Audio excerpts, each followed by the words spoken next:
अस्सलाम वालेकुम। Programme heart talk Pakistan में आपको खुशामदीद कहते हैं। नाजरीन, फ़ौज के तर्जुमान इदारे ISPR की गुज़श्ता शाम एक ट्वीट आई जिसने सारी जो अफवाहें थीं उसको बंद कर दिया, ख़त्म कर दिया। अब क्या नए आर्मी चीफ़ की तैनाती को लेकर सिविल हुकूमत और मिलिट्री के दरमियान कॉन्फ्लिक्ट की बातें हो रही थी, तनाज़े की बातें हो रही थी, क्या ये सारे ख़दशात दूर हो गए हैं? वज़ीर आज़म के पास इस बड़े फ़ैसले के लिए आज और कल यानी 23 और 24 नवंबर का दिन ही बचता है, क्योंकि उसके बाद वज़ीर आज़म शहबाज शरीफ तुर्की के 2 रोज़ा दौरे पर जा रहे हैं। यानी 25 और 26 को वो पाकिस्तान में नहीं होंगे और फिर 27 को चेयरमैन जॉइंट चीफ्स की मुद्दत मुलाजमत भी पूरी होने जा रही है। लिहाजा ये फ़ैसला आज और कल में करना लाजिम है, बहुत लाजिम है। इसी फैसले को लेकर वज़ीर आज़म लंदन भी गए। साबिक वज़ीर आज़म नवाज़ शरीफ के साथ मुशावरत भी हुई, बल्कि उस वक्त मियाँ नवाज़ शरीफ ने अपने इत्तेहादियों को भी फ़ोन किए, मुशावरत हुई, एतमाद में लिया, लेकिन कोई हतमी नाम हमने नहीं देखा, ना ही सामने आया। फिर GHQ से समरी ना आने की वजह बताई गई कि इसलिए देर हो रही है। कभी वज़ीर दिफ़ा ख्वाजा आसिफ का समरी ना आने का तस्दीकी बयान सामने आया, तो कभी वज़ीर दाखिला राना सनाउल्लाह का ये बयान आया कि समरी आए ना आए, दोनों सूरतों में तैनाती तो हो जाएगी। इसने बड़े सवालात को जन्म दिया। वज़ीर दाखिला ने तो यहाँ तक कह दिया कि ऐसे नहीं हो सकता कि समरी भी आए और फिर किसी एक नाम पर लॉबिंग भी की जाए। ये बड़ी अफवाहें कल तक ये सारी गर्दिश कर रही थी, लेकिन अब बाकायदा GHQ से समरी भेजी जा चुकी है। समरी के मुताबिक जो ज़राए बता रहे हैं, 6 सीनियर तरीन लेफ्टिनेंट जनरल्स, जिनमें lieutenant general Asim Munir, lieutenant general Sahir Shamshad Mirza, lieutenant general Azhar Abbas, lieutenant general Nauman Mahmood, lieutenant general Faiz Hameed और लेफ्टिनेंट जनरल मोहम्मद आमिर शामिल हैं। वज़ीर आज़म ने इस अहम तरीन फ़ैसले पर अपने इत्तेहादियों के साथ एक अहम मीटिंग भी की है और ये भी बताया जा रहा है कि आज आर्मी चीफ़ का नाम फ़ाइनल करके कल की काबीना मीटिंग में मुशावरत के बाद मंजूर करके कल ही सदर पाकिस्तान को दस्तखत के लिए भेज दिया जाएगा। लिहाजा कल किसी भी वक्त पाकिस्तान के नए आर्मी चीफ़ का नाम सामने आने की उम्मीद भी है, तवक्को भी है। नाजरीन, आर्मी चीफ़ के लिए भेजे गए लेफ्टिनेंट जनरल्स के नाम पाक फ़ौज के बेहतरीन अफसरान माने जाते हैं। लिहाजा कौम को तो इस बात की तसल्ली कर लेनी चाहिए कि पाकिस्तान के दिफा की कमान किसी मजबूत हाथों में ही जाने वाली है। लेकिन जो कोई भी हो, बहुत से चैलेंजेस ऐसे हैं जो नए आर्मी चीफ़ का इंतज़ार कर रहे हैं, जिनमें सबसे पहला चैलेंज मुल्क में एक जो सियासी अदम इस्तेहकाम है, ये है एक मकबूल लीडर इमरान खान और हुकूमत के दरमियान अर्ली इलेक्शंस को लेकर जो बातचीत को एक डेडलॉक लग चुका है। तो आर्मी चीफ़ के लिए ये डेडलॉक, ये भी एक इसको ख़त्म करना एक मुश्किल चैलेंज होगा, क्योंकि इससे पहले भी हमने देखा जनरल बाजवा साहब जब तक हैं आज तक भी कोई ब्रेक थ्रू हमने नहीं देखा। अर्ली इलेक्शंस को लेकर इमरान खान का जो मुतालबा है, इसमें भी कोई कामयाबी हमें नज़र नहीं आई, बल्कि इमरान खान तो अपने रजीम चेंज का ज़िम्मेदार भी इस्टेब्लिशमेंट को भी करार देते रहे। दूसरा बड़ा चैलेंज पाकिस्तान की डूबती हुई मईशत के हवाले से है, जिसके बारे में अब डिफ़ॉल्ट होने की बातें भी हो रही हैं और पॉलिटिकल स्टेबिलिटी आएगी तो ही जो बैनुल-अक़वामी मुआहदे हैं ये मुमकिन हो पाएंगे। अब तीसरा बड़ा जो चैलेंज है जो नए आर्मी चीफ़ का इंतज़ार कर रहा है, वो है पाकिस्तान की खारजा पॉलिसी, जो आइंदा कई सालों तक मुल्क की राहों का तयन करेगी। इसके अलावा कौन कौन से चैलेंजेस दरपेश हो सकते हैं, मैं बात करूँगी। मुइन कर रहे हैं मुझे जनरल रिटायर्ड गुलाम मुस्तफ़ा साहब हैं, दिफाई तज्ज़ियाकार, सीनियर सहाफ़ी तज्ज़ियाकार इरशाद भट्टी साहब मुझे ज्वाइन कर रहे हैं, सीनियर सहाफ़ी तज्ज़ियाकार ज़फ़र हिलाली साहब मुझे ज्वाइन कर रहे हैं। आप तीनों मेहमानों का बहुत बहुत शुक्रिया। जनरल साहब, मैं आपसे अपनी डिस्कशन का आगाज़ करती हूँ। जनरल साहब, कल तक एक शोर था, समरी नहीं आई, राना सनाउल्लाह ने यह भी कह दिया कि दोनों सूरतों में तैनाती तो होनी है। फिर ये अफवाहें गर्दिश करने लगी कि शायद GHQ और हुकूमत के दरमियान कुछ नामों को लेकर कॉन्फ्लिक्ट है, जिसकी वजह से ये मामला ताख़ीर का शिकार हो रहा है।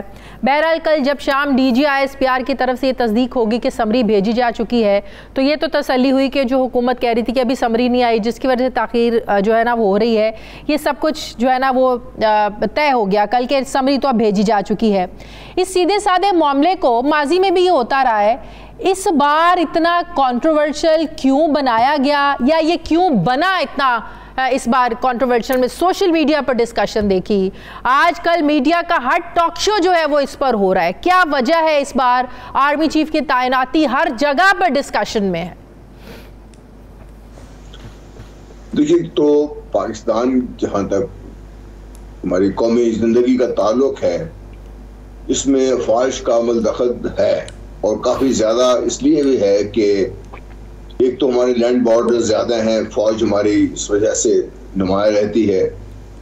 फिर दूसरा ये कि मुल्क के अंदर कोई भी मसाइल खड़े हो, चाहे वो ज़ल्ज़ला हो, सैलाब हो, और कोई कुदरती आफत हो या और कोई मसला हो, तो फौज को बुलाया जाता है। फौज वहाँ पे आके अपने हुकूमत के हुक्म पर आवाम की मदद करती है।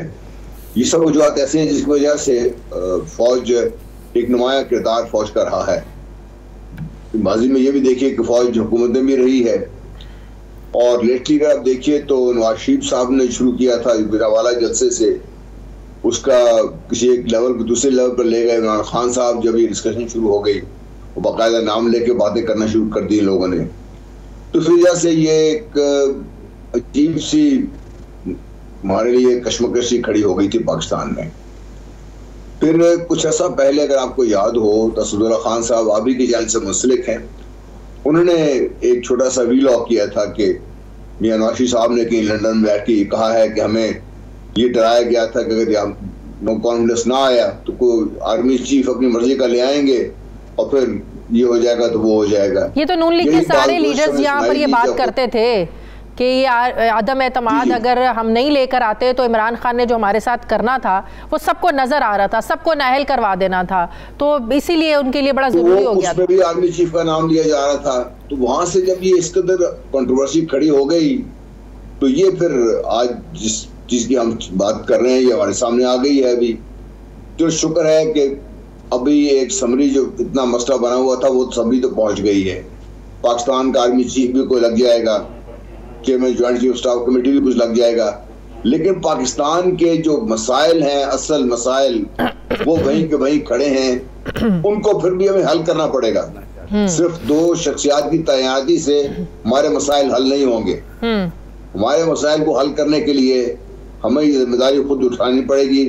क्या उसके लिए हम तैयार हैं? जिस तरह बात कर रही है कुछ ऐसे से इसी बात पे ही बहस हो रही है, और पाकिस्तान के जो इस वक्त मसाइल इतने शदीद हैं, चाहे वो, लेकिन जनरल साहब हमारे सियासतदानों ने ही इसको पेचीदा बनाया है, चाहे मौजूदा हुकूमत हो चाहे इमरान खान, सबकी बातों से ये तासुर मिला कि इस मुल्क का हर मसला, इस मुल्क के मसले का हर हल ये नए आर्मी चीफ की तैनाती से ही जुड़ा हुआ है। हर कोई इस कश्मकश में लगा हुआ है कि जो भी नए आर्मी चीफ आए, सबसे पहले तो ये देखना ज़रूरी है कि फ़ला आर्मी जो नाम है उसका झुकाव किस सियासी जमात की तरफ है, फ़ला जो नाम है जो डिस्कशन में है क्या उसका झुकाव नून लीग की तरफ है या तहरीक इंसाफ की तरफ। मतलब कि हर एक ने हर नाम के बारे में ये कहकर डिस्कशन करना शुरू कर दी कि फ़ला नाम आएगा तो किस पार्टी के लिए बेहतर रहेगा, फ़ला नाम आएगा तो किस पार्टी के लिए बेहतर रहेगा। हमारे सियासतदानों ने खुद इस मुल्क के मसाइल को जोड़ा है इस अहम ओहदे के साथ। सर देखिए, यही मैं रो रहा हूं कि जिनका काम मसले का हल करना है उन्होंने एक शख्सियत के साथ अब इस सारे मसले को जोड़ के रख दिया है। अब एक और मसला जो बहुत बड़ा हमने खड़ा कर दिया है इस सारे सिलसिले में, वो ये है कि जिन शख्सियात की कंसल्टेशन हो रही है, सारे बड़े कॉम्पिटेंट ऑफिसर हैं, बड़े अच्छे ऑफिसर हैं, सब में से कोई भी जो भी फाइनली चीफ बनेगा या चेयरमैन बनेगा वो अपने काम का अहल भी होगा, इंशाल्लाह बेहतर काम भी करेंगे। लेकिन हर एक के साथ हमने किसी न किसी सियासी जमात को जोड़कर हमने ये तमाशा ये खड़ा कर दिया है कि वो एक और बैगेज लेके साथ आएंगे चीफ आर्मी साहब जब उस चेयर पे बैठेंगे। ये भी बदकिस्मती है, उनको ये भी एक टैग अपने से हटाना पड़ेगा। प्लस और जितने भी बहस रही है गुज़श्ता चंद महीनों से लेकर, उससे भी पाकिस्तान का आर्मी को इससे बाहर निकालना पड़ेगा। तो चैलेंजेस बहुत बड़े हैं, लेकिन कौमी चैलेंजेस अपनी जगह पर रहेंगे, वो फिर भी सियासतदानों को ही हल करने पड़ेंगे। Very true, no doubt. उसमें ये क्या एक्सपेक्ट करते हैं? बिल्कुल सही। भट्टी साहब, उसमें चीफ आर्मी स्टाफ, जी भट्टी साहब, अगर उसमें चीफ आर्मी स्टाफ का ये रोल चाहते हैं तो फिर ये बार बार क्यों ताना किया जाता है, हमें काम नहीं करने दिया जाता, हम काम नहीं कर सकते, हमारे काम में हमें कैसे बाहर निकले? सही। भट्टी साहब, अब समरी जब आ गई है, क्या आप अभी भी समझते हैं कोई तनाव है, कोई कॉन्फ्लिक्ट है, कोई इख्तलाफात है? क्योंकि ये भी कहा गया कि जो नवाज शरीफ साहब हैं उन्होंने स्पेशल डायरेक्शंस देकर भेजी थी शहबाज शरीफ साहब को एक ख़ास नाम के हवाले से, और वो यहाँ तक भी तैयार थे कि अगर जो है इस पर किसी का इख्तलाफ हुआ और उनकी हुकूमत को भी ख़तरा हुआ, इत्तेहाद को भी ख़तरा हुआ, जरदारी साहब भी नहीं माने, तो उनको इस चीज़ की भी वो कोई इसको खातिर खा में नहीं ला रहे थे, परवाह नहीं थी। मीन्स के स्ट्रिक्टली और ख़ास डिस्कशन हुई लंदन में और डायरेक्शंस देकर भेजा गया। आपको लगता है ये सारा तनाव ही इस वजह से था कि नवाज शरीफ और इत्तेहादियों को लेकर या GHQ को लेकर किसी खास नाम पर इख्तलाफ था?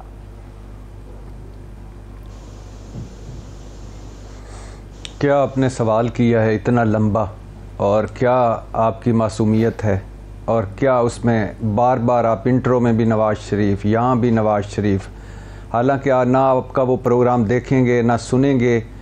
वो 5 मुल्कों की, यूरोपीय मुल्कों की सैर के लिए वो 10 रोज़ के लिए जा चुके हैं, और आप इधर बैठ के उनका नवाज शरीफ नवाज शरीफ नवाज शरीफ। तो ये हकीकत नहीं है नवाज शरीफ के साथ मुशावरत हुई? फिर इतने मरतबा नाम लें तो वो ताकि ओहो, तब तक तो लेट हो चुका होगा ना भट्टी साहब। आपको नहीं पता कि वो आपको नहीं पता कि वो हमारी अदालतों के मफरूर हैं और मुजरम भी हैं। साथ ये लफ्ज़ आपने साबिक वज़ीर आज़म तो लगाया, मगर ये क्यों नहीं साथ लगाया? क्या आप भूल गई हैं ये? और आर्मी चीफ की मुशावरत उनसे हो रही है, किस आइन के तहत हो रही है, किस कानून के तहत हो रही है? और वज़ीर आज़म तो मेरी भी बात सुन लें आप, जितने मर्जी एतराज़ात यहाँ पर उठा लें कि किस हैसियत से उनके साथ मुशावरत हो रही है, इससे भी नवाज शरीफ को कोई फ़र्क नहीं पड़ता, किसी को फ़र्क नहीं पड़ता। उनको तो नहीं पड़ता, आपको तो पढ़ना चाहिए। हाँ। आपको तो आइडियलिज्म पे रहना चाहिए। हाँ। फ़र्क मेरे कहने से क्या पड़ेगा? मैं क्यों कोई फ़र्क पड़ना है? जब आप लगाते हैं ना साबिक वज़ीर आज़म, वो आए वापस आकर, वो इन अदालतों से जब उनके केसेस ख़त्म हो जाएंगे, हम उनका नाम लगाएंगे साबिक वज़ीर आज़म।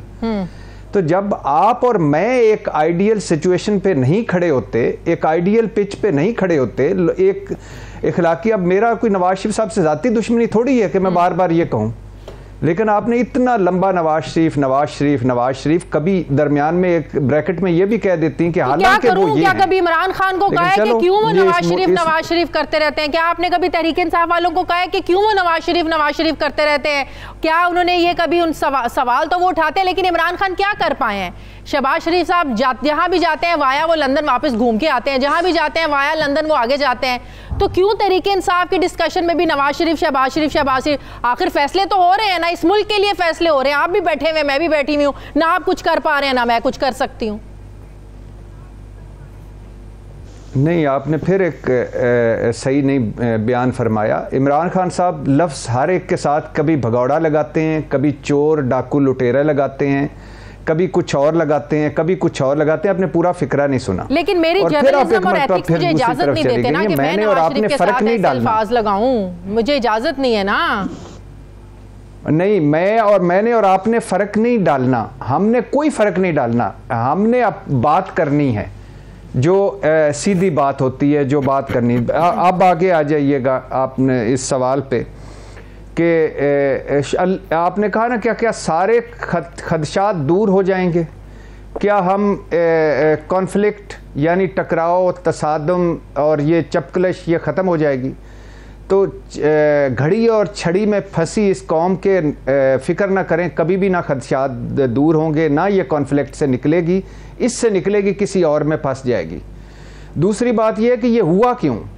सिंपल सी बात है कि हर धड़े ने एक अपना आर्मी चीफ चुना हुआ था, हर धड़े का एक अपना फेवरेट था और हर धड़ा उसके इर्द गिर्द घूम रहा था।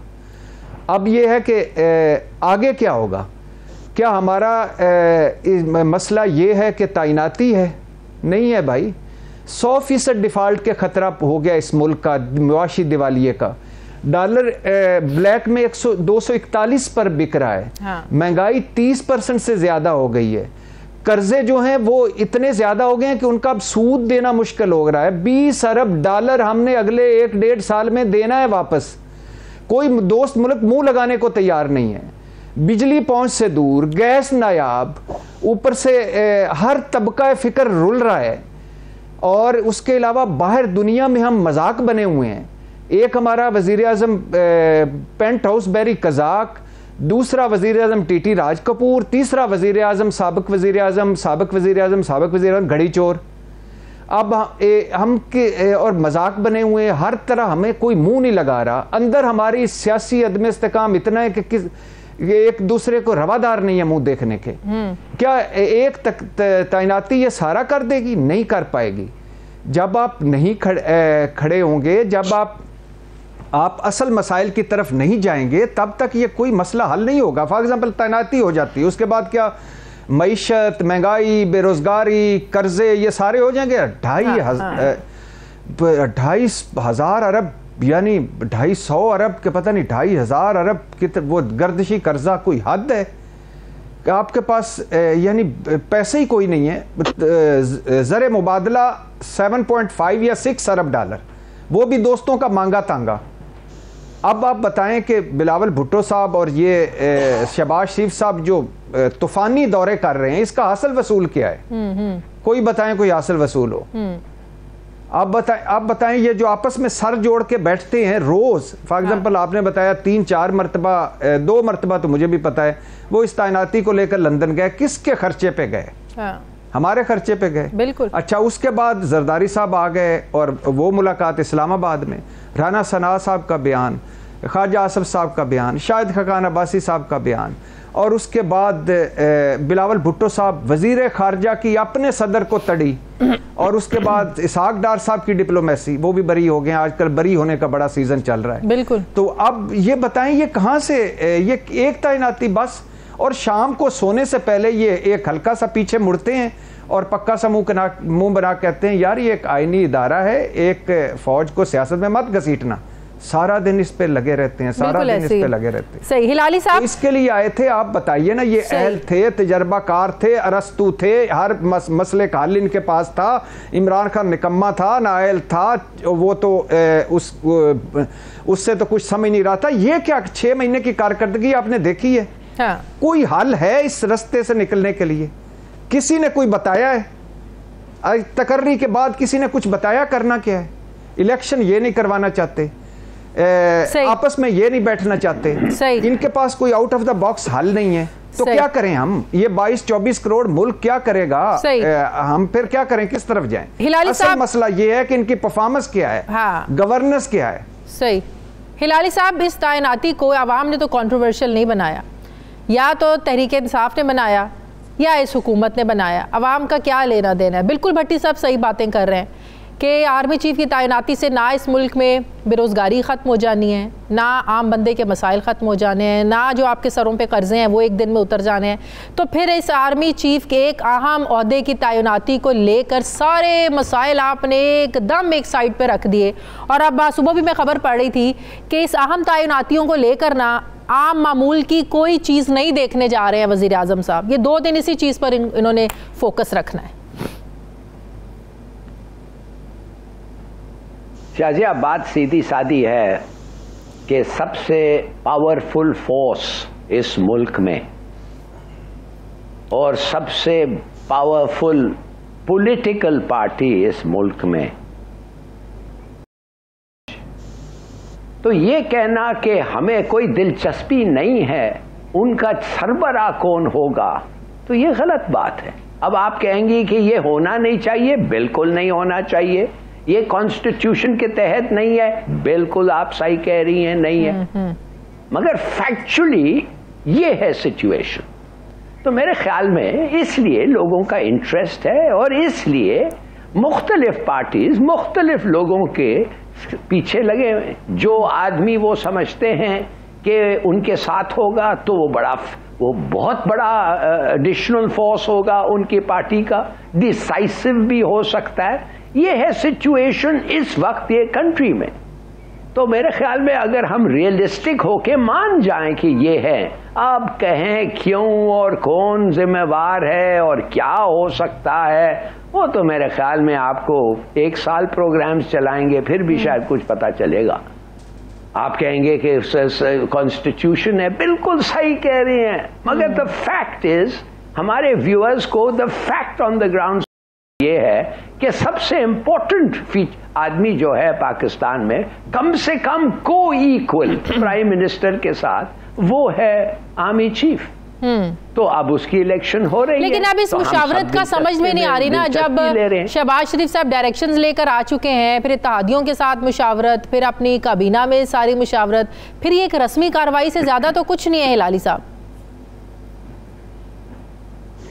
समीना, इवन दैट वो भी अंडरस्टैंडेबल है। देखिए, आप अगर मुझे पूछें कि पाकिस्तान का पॉलिटिकल फ्यूचर क्या है और आप अगर मुझे उसका नाम ना बताएं, एक की पर्सनैलिटी है इस sorry, I beg your pardon Shazia, I am so sorry, उस direct who is the guiding force, अगर आप उसका नाम मुझे ना बताएं तो मैं कैसे आपको फोरकास्ट करूंगा कि कौन होगा। मुझे पता होना चाहिए उसके साथ कौन है, उसके बैकर्स कौन है, किस पार्टीज में है, उसका ख्याल और सोच क्या है।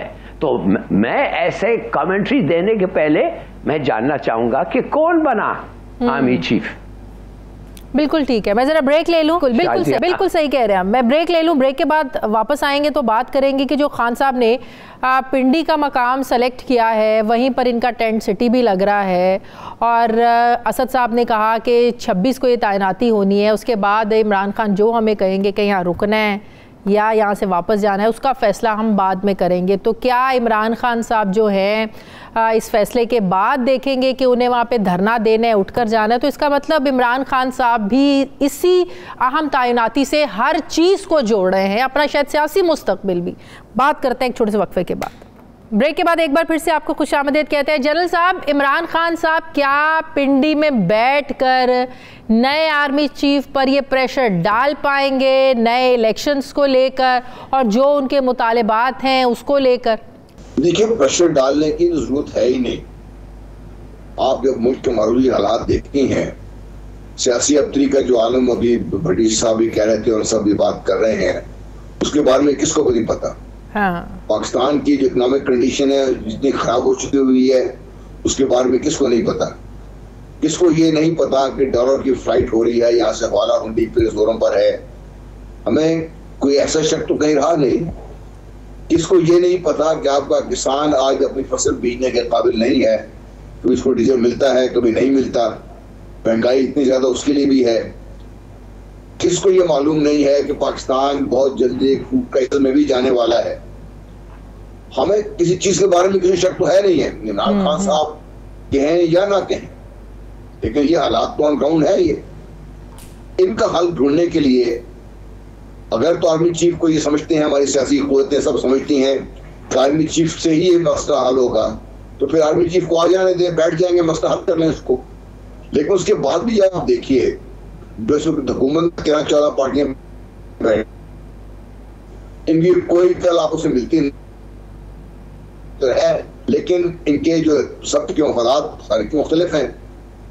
हुकूमत में भी, हुकूमत से बाहर के, लेकिन ऐसा भी तो नहीं हो सकता ना कि सियासतदान जब चाहे फौज आके इनके मसाइल हल कराए। सियासी मामलात में फौज तब इंटरफेयर करे जब सियासतदान चाहते हैं, और आगे पीछे आप लोग फौज को फिर तनकीद करते फिरेंगे। फौज का सियासत में कोई रोल नहीं होना चाहिए। आज भी इमरान खान साहब यही कहते हैं कि इख्तियारात जिनके पास है, मैंने तो उन्हीं से बात करनी है, शायद इसीलिए उन्होंने पिंडी का मकाम जो है वो उसको चुना है। तो ऐसा तो नहीं हो सकता कि जब आप चाहें फौज सियासी मामलात हल कराने आ जाए और जब चाहे आप तनकीद करना शुरू कर दें। इस सियासी अबतरी का हल होगा तो बाकी मामलात हल की तरफ चलेंगे। अगर ये हल नहीं होगा तो आपके मामलात बिगड़ तो रहे ही है, तेजी और तेजी हो जाएगी इसे बिगड़ने में। इसका हल तो आपने तलाश करना है। और ये मैं इलेक्शन मसले का हल नहीं होगा, लेकिन इलेक्शन से मसले के हल की तरफ हम जा सकते हैं। भट्टी साहब, नए आर्मी चीफ के लिए चैलेंज होगा कि सारे डेडलॉक को खत्म करना और फिर सारे पॉलिटिकल मैटर्स में जो भी पिछले 4-5 महीने से जो हम देख रहे हैं, जो इल्ज़ामात लगाए गए, जो इस्टेब्लिशमेंट को कहा गया कि आप हमेशा सियासत में मदाखलत करते हैं, आप लोग दूर रहें।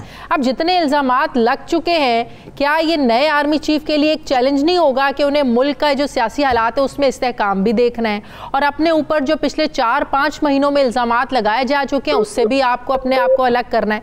तो आप समझते हैं कितना बड़ा ये चैलेंज होगा उनके लिए? वैसे हद ही कर दी आपने। खारजा पॉलिसी भी अगर फ़ौज ने चलानी है, मुआशी पॉलिसी भी अगर फ़ौज ने चलानी है, हुकूमत को भी फ़ौज ने ही चलाना है, अपोजिशन के मुतालबात भी फ़ौज नहीं पूरे करने हैं, तो फिर इन सारों को घर भिजवा दें, फ़ौज ही आ जाए। फिर मेरा मतलब है कि वही आके तो सारा ये हल कर ले। ये अभी जनसा फरमा रहे थे कि मसाइल का हल ये बैठ कर तलाश करें। ये मसाइल सारे मसाइल की 80% मसाइल की वजह ये हैं। जो मसाइल की वजह हैं वो मसाइल हल कैसे करेंगे? नहीं कर पाएंगे। क्योंकि दूसरी बात, आप क्यों नारा मारते हैं जमहूरियत का, सिविलियन वाला दस्ती का, वोट को इज्जत दो का, फ़ौज अपने आइनी हदूद में रहे और हमें अपना काम करने दे, जिसका काम उसी को साजे। आज हम क्यों तवक्को रख रहे हैं कि आर्मी चीफ आकर सारे इनके मसाइल हल करे? क्यों वही करवाए? खुद करें ना अपने मसाइल हल। आप खुद सियासत खेलें, सियासत खेलें। अब अगर आर्मी चीफ नहीं आके सारा कुछ करना है तो ये किस जो के काम है इनके? हम क्या करें? यानी एक जो इक़्तिदार में आता है वो उनके कंधे पे आ जाता है, और जो इक़्तिदार से निकलता है वो उनसे कहता है कि ये इन्होंने निकाला या इनकी वजह से मैं निकाला। और जो भी निकलता है वो कोई एक ऐसा नहीं आया वज़ीर आज़म मेरा जो बाद में आके कहे कि भाईजान जो नाकामियाँ थी वो मेरी थी, जो कामयाबियाँ थी वो मेरी थी। सारे आप कहते हो साढ़े को तो इख्तियार ही कोई नहीं सी। ओ भाई, आप कर क्या रहे थे अगर आपके पास इख्तियार नहीं था? आप तो बड़े फ़ख्र से बता रहे थे कि 1 पेज है। आप तो फ़ख्र से कह रहे थे कि मेरे पीछे फ़ौज है, मेरे मंशूर के साथ फ़ौज है। ऐसी डेमोक्रेट फ़ौज होती कोई नहीं है। ये तो ना ज़िया की फ़ौज है ना मुशर्रफ की फ़ौज। ये तो बड़ी वो डेमोक्रेट और हुकूमत के साथ चलने वाली फ़ौज है, और फ़ौज पर तनकीद जो है वो मुल्क दुश्मनी है। तो आप तो ये हमें उस वक्त बता रहे थे। हम 1 पेज पे हैं, तो बाद में जब इक़्तिदार से निकलते हैं तो उस वक्त कह देते हैं अल्लाह माफ़ी, हमारे पास तो था ही कोई ना। अब इमरान खान साहब के सारे चीज़ें सच्ची, उनको हक है सियासत का, लेकिन फ़ौज इतनी ताकतवर तो ना निकली ना कि वो साईं उस्मान बुज़दार को हटवा देती। फ़ौज इतनी ताकतवर तो ना निकली ना कि वो DGISI की तकर्री 2 दिन में करवा लेती। फ़ौज इतनी ताकतवर तो ना निकली ना कि वो इनको टड्डी दिल पे, कोरोना पर, कश्मीर पर, अभिनंदन पर, सैलाब पर, इन सारों पर इकट्ठा बिठा सकती। तो जहां आपने खड़ा होना होता है वहां आप खड़े हो जाते हैं, जहां आपने नहीं माननी होती वहां आप नहीं मानते। और जब आपके पास नाकामी कोई होती है आप सारा मलबा उन पे डाल के चले जाते हैं। खड़े हो जाएं, भाई ये नाकामी मेरी थी, ये कामयाबी मेरी थी। आपने अगर एक तरफ अलमे बगावत बुलंद करके रखा है तो रातों को क्यों मुलाकातें करते हैं? अगर आप हकीकी आज़ादी दिलवाने के लिए चले हैं तो 3 PR फर्म्स क्यों हायर करते हैं कि ताल्लुकात मेरे अच्छे हो जाएं, इमेज अच्छा हो जाए? बिल्कुल आप एक जगह पे खड़े हो ना। और दूसरी तरफ देख लीजिए कि हमें सुनाया जाता था कि इमरान खान का अरेंजमेंट, ये जो सारे कहते थे असम्बली भी जाली है, झुरलू ज़दा है, मैंडेट भी जाली है, फलाना भी जाली है, फलाना, अब उसी में बैठ के खाए पिए जा रहे हैं। ये जो अगर ये कहते थे कि ये इमरान खान वाला अरेंजमेंट चल नहीं रहा, तो मुझे ये बताएं मौलाना साहब, जरदारी साहब, शहबाज शरीफ साहब, नवाज शरीफ साहब, कि क्या ये अरेंजमेंट चल रहा है जो 6 महीने से चल रहा है? क्या ये मुल्क चला पा रहा है? नहीं चला पा रहा। 75 साल इतनी 6 महीनों में इतनी बदतरीन परफॉर्मेंस किसी हुकूमत की नहीं रही जितनी इनकी है। जो काम करने आए थे वो तो यही करने आए थे ना कि इन्होंने नैब ख़त्म करना था, EVM ये इलेक्ट्रॉनिक मशीन ख़त्म करनी थी, इमरान खान को हटाना था, खुद इक़्तिदार में आना था, आल बचानी थी, माल बचाना था, खाल बचानी थी, इसहाक डार साहब को वापस लाना था, हाँ। मरियम नवाज साहबा को बाहर भिजवाना था, नवाज शरीफ साहब की सवाल एक पैदा होता है ना भट्टी साहब, ये डेडलॉक कैसे खत्म होगा? नवंबर की तकर्री करनी है। साथ ये लोग कैसे बैठे हैं? आर्मी चीफ भी किरदार अदा ना करे। मैं ब्रेक लेने दे, ब्रेक के बाद आते हैं, बात करते हैं इस पर। ब्रेक के बाद बात करते हैं कि अगर आर्मी चीफ भी अपना रोल प्ले ना करें, फौज भी ना करे, तो फिर ये सियासी जमातें मिलकर कैसे बैठें, कैसे हल निकालें? फिर कौन फैसला करे कि इस वक्त जो मुल्क के तमाम मसाइल हैं उनका हल फौरी इलेक्शंस हैं? फिर ये कौन फैसला करेगा अगर सियासतदान आपस में नहीं बैठेंगे? वापस आते हैं वक्फे के बाद। ब्रेक के बाद एक बार फिर से आपको खुशामदीद कहते हैं। जलसा भी ये डेडलॉक कैसे ख़त्म होगा? इमरान खान साहब इन लोगों के साथ बैठना नहीं चाहते हैं। मौजूदा हुकूमत कहती है कि इलेक्शंस के अलावा इमरान खान किसी चीज़ पर बात कर ले, हम तैयार हैं, मिसाक मैशियत कर ले और मुल्क के मसाइल पर बात कर लें, अर्ली इलेक्शन पर हमसे बात ना करें। तो फिर ये डेडलॉक कैसे ख़त्म होगा? फिर जो सियासी अदम इस्तेहकाम है ऐसे चलता रहे, फौज भी देखती रहे, नए आर्मी चीफ भी देखते रहे, फिर कोई अपना रोल भी प्ले ना करे, तो मामला ऐसे ही चलते रहे, फिर इन्हीं के सर पे छोड़ दें सारा कुछ। इस डेडलॉक से तो बाहर निकलना है। हाँ, आप फरमा रही हैं, मैं खुद भी से एग्री करता हूँ आपसे कि हमारी सियासी क़ुव्वतों में इतना दमखम नहीं है, इतनी उनकी विजन नहीं है, या वो इतनी लिमिटेड सोच से बाहर नहीं निकल सकते कि बैठ के हमें आपस में मामले तय करने हैं, तो फिर somebody else has to knock sense to their head. Yes.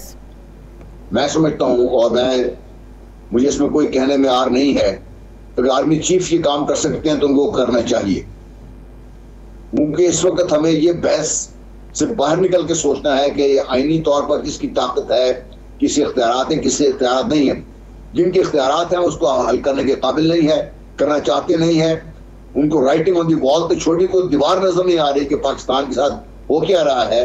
हाँ। इसलिए somebody else has to knock sense to their head.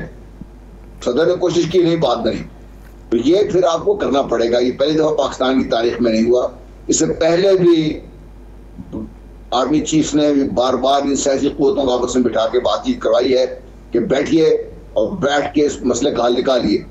Pakistan के 22, 23, 24 करोड़ जितने भी अवाम हैं वो इस सारे मसले से लाताल्लुक हैं।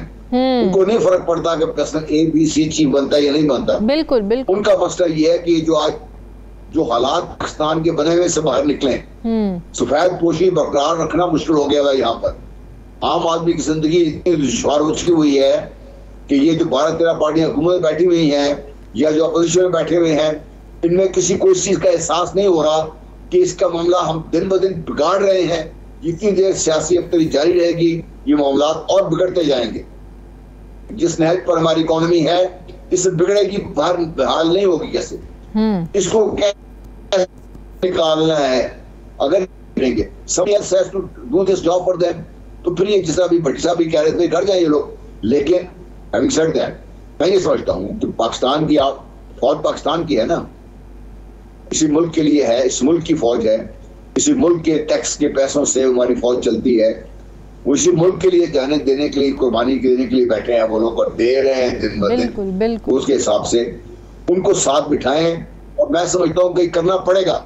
नए चीफ का सबसे बड़ा चैलेंज यही होगा कि किस तरीके से हम पाकिस्तान के हालात को नॉर्मलाइज करें।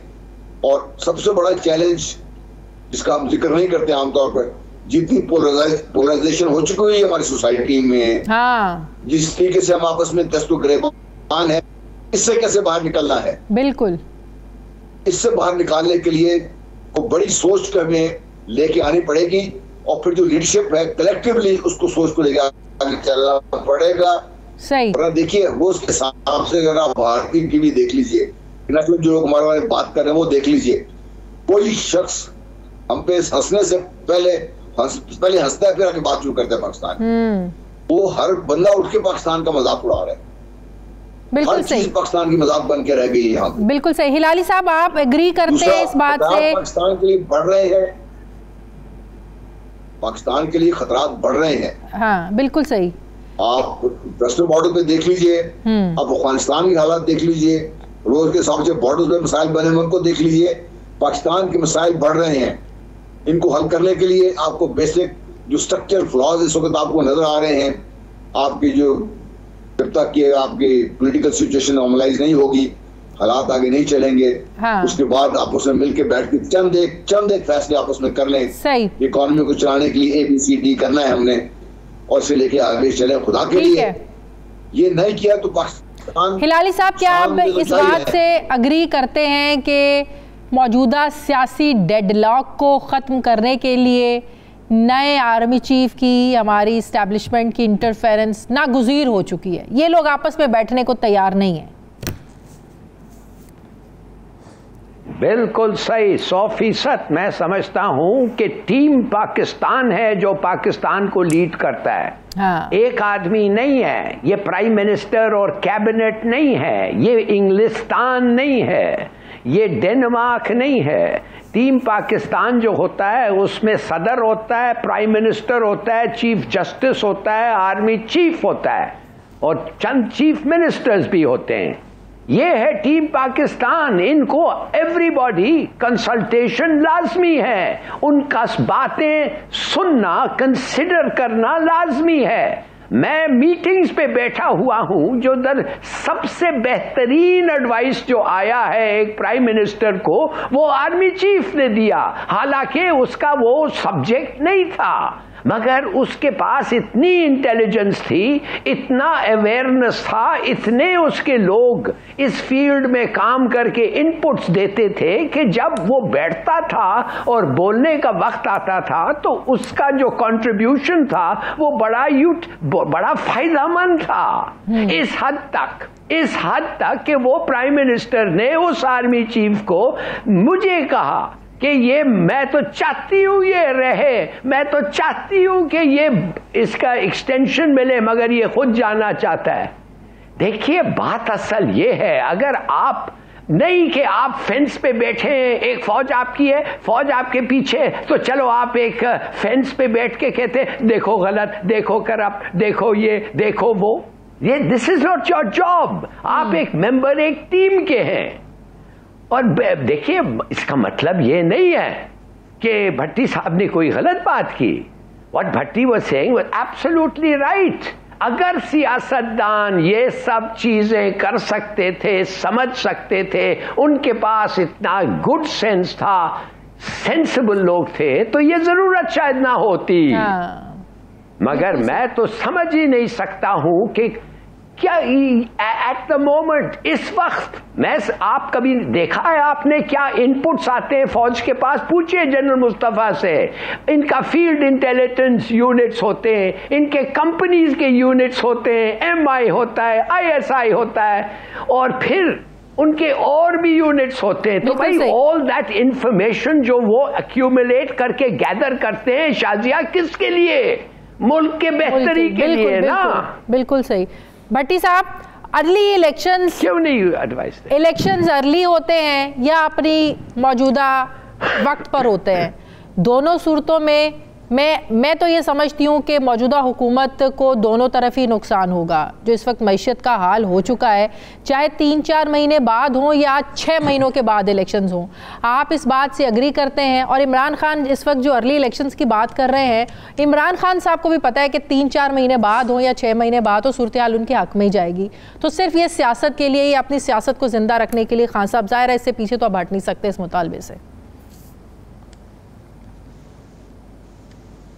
देखिए, सवाल पे आने से पहले दो बातें। एक तो ये कि इनमें हमारे सियासतदानों में विजन या कोई दम खम की कमी है।